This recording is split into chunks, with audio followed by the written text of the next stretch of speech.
Hey, what's up? It's Shocktober, and so this magazine, this is always around, and it's still $5. And for the amount of info you get, I would say it's useful.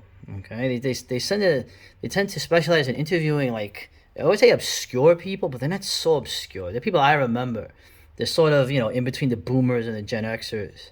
And they focus on reviewing very obscure films, and of course, the re-releases of them. Okay, now reading something like this now, right? It's been around since forever, which is just like 1990. Jeez, when I was a teenager. Uh, when I look at this stuff now, whether it's the horror stuff or this and that, the cinema, I can separate what has been wrought by the very forces that you could say unleash these things. Okay, I'm not gonna confuse symptoms for causes. Okay, that's like it's kindergarten. But there is kind of a hollowness when you read these uh, about movies or talk to some people anyway who are literally in their 70s who really didn't get it. Okay, we all make fun of the boomer thing on the conservative side, but the creative people sometimes, and you know what? No one in here really said anything like that. I'm gonna focus on the editorial. Let's read this. Welcome to the latest Shock Cinema. I hope you and your loved ones have stayed safe and healthy. Or if you decided not to get, I hate needles, but there was absolutely no hesitation on my part. Whoa, in italics. Let's hope that the encroaching variant has you reconsidering if it's wise to believe the overwhelming number of trained physicians and scientists, or some anonymous fuckwad on 4chan. Wow, talk about. Do you see the normalization of the dividing line? Anyway, I could continue on about the unwavering stupidity of the American public. Hey, dude, that's my job. But after 4 long years of ranting about the blathering moron once in charge, who, just so we never forget, was complicit in the January domestic attack on the Capitol, I need to take a break from my frustration and increasingly dismal view of humanity. Oh man, I love it. I love it. You are so safe. You are so corporate. You are so compliant.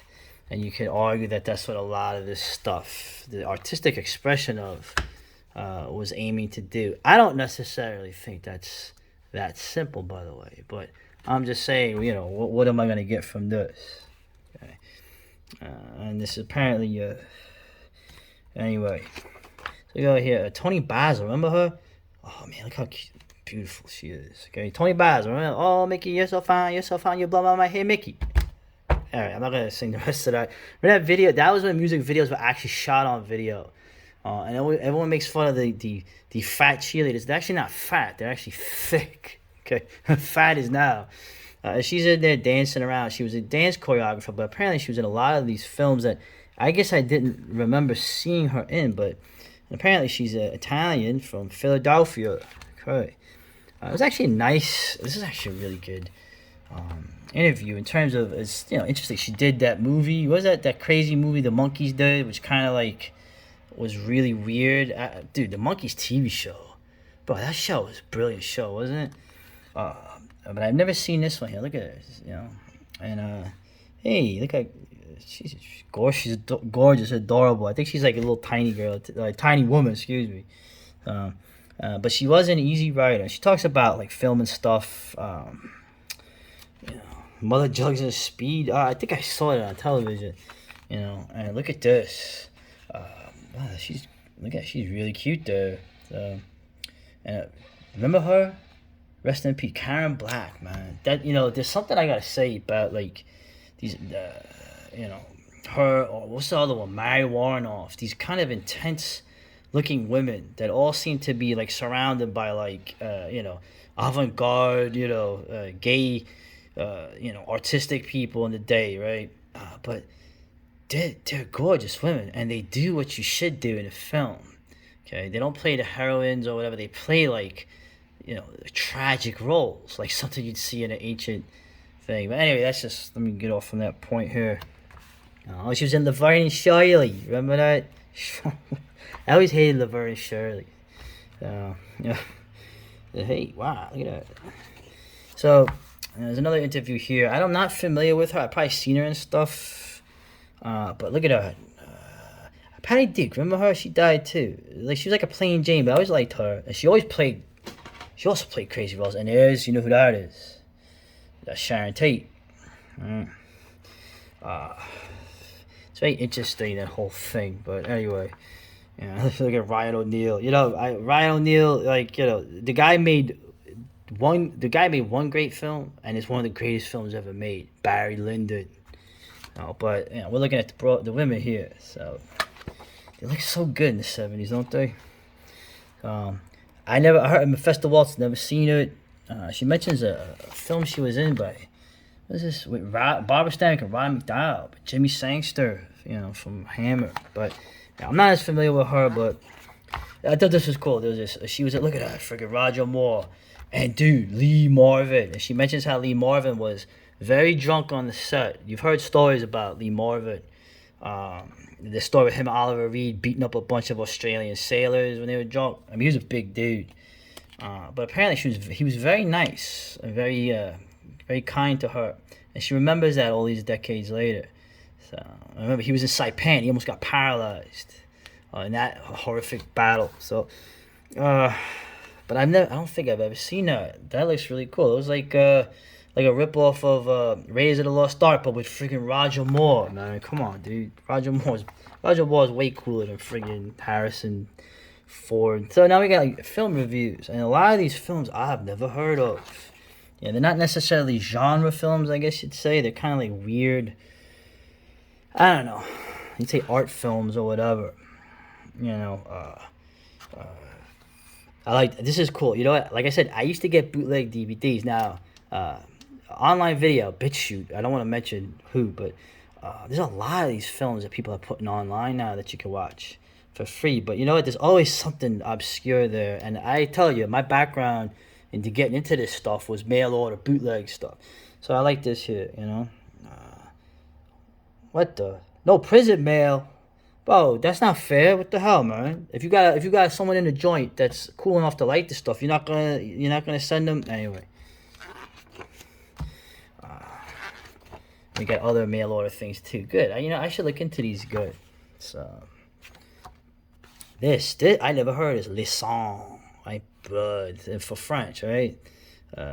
This is interesting. I've never heard. Let's say late new wave maestro Jean Daniel Paulet. Okay. Apparently there's like animal killings in this. I don't know. You know what? It was interesting because I like Jean Roland. So. And we got Rome Against Rome, War of the Zombies. There's a lot of these films that I remember seeing one or two on television, but these sword and sandal films. Anyway, getting through here. I seen this guy and stuff. That's how this magazine is. You see, oh yeah, I remember that dude. Taxi driver, hey Bobby D, big poser. So the guy's more Irish than Italian, and dude, friggin'. What's his name? Peter Boyle, man. This dude was such a great actor, man. Dude, this guy was so good. You know what I'm saying? He's the best actor. He's better than De Niro. Okay. Peter Boyle, man. So, Jack Ward, remember? Yeah, you guys don't remember this stuff. So, I don't remember her, but there's always something interesting in here. But I'm trying to get to here. John Badham. Okay, John Badham. He made a lot of interesting films. He made Saturday Night Fever. That friggin' movie was shot. If you watch that movie and you see the streets, I'm probably a little kid somewhere, walking with my mom or something on those streets.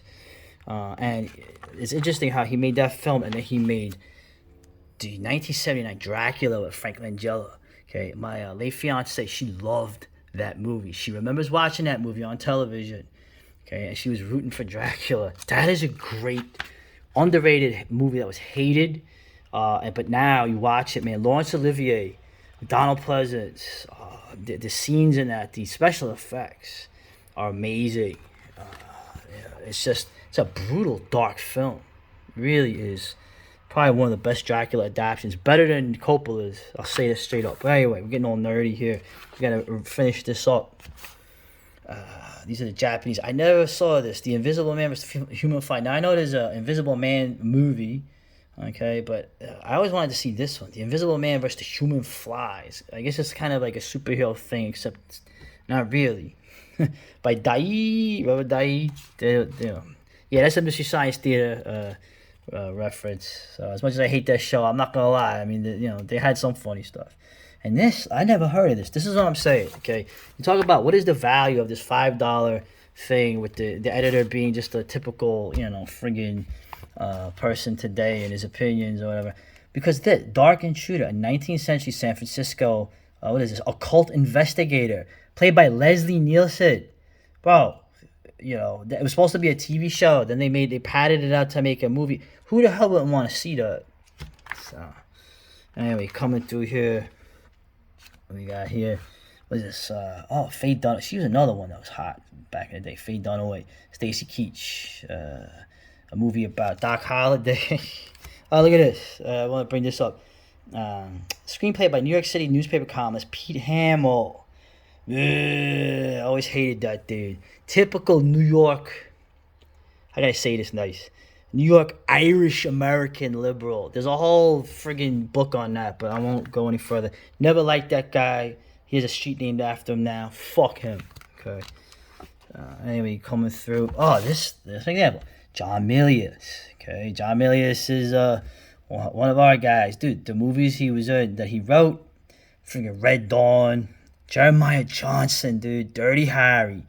He wrote for Jaws and Apocalypse Now. Conan, dude. I like how this the review here, right? Steeped in honor and macho attitude, but fell out of step with the times. Right? There we go. A staunch conservative within liberal Hollywood, man. Of course, all those paradigms are overthrown, but dude, his movies are awesome, bro.